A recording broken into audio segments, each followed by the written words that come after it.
It's just I'm here alone and my parents are going home and all. Jadi korban jambret di Batam, seorang bule asal Belanda menangis. Viral, seorang bule berwarga negara Belanda menjadi korban jambret di Batam.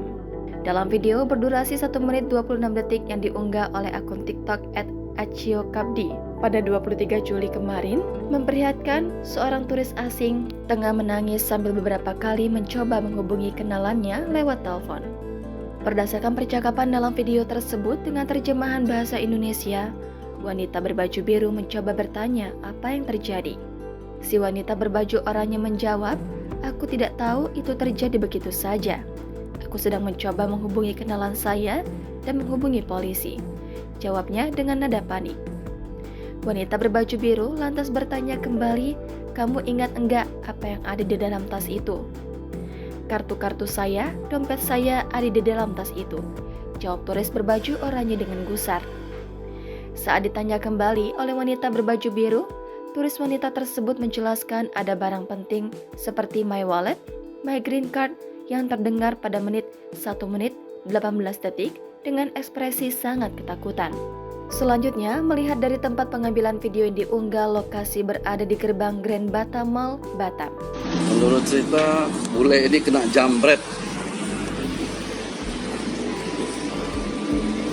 Kenapa Pak? Kena jambret ya? Iya. Oh alah. It just happened. And it's just I'm here alone and my parents are going home and all. I'm going home. It's fine. I will manage. Gak ada yang bantu Pak? Gak dibawa ke polisi atau gimana? Oh nunggu kawan ya? Oh gitu ya? I have your phone, but my dad's phone. It's okay, but I'm just trying to think how bad it is. Apa orang masih No, just not that bad, because it's very nice. mati air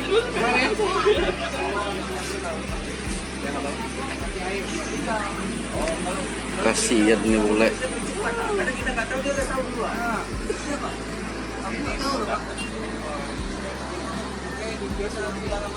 Dikutip dari Tribun Batam, Kanit Reskrim Polsek Lubuk Baja Ibda Jonathan Reinhard Pakpahan membenarkan kejadian tersebut karena di hari kemarin telah menerima laporan tindak kriminal.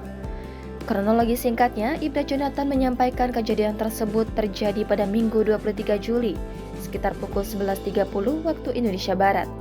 Saat itu, korban tengah berjalan-jalan di sekitaran Grand Batam Mall.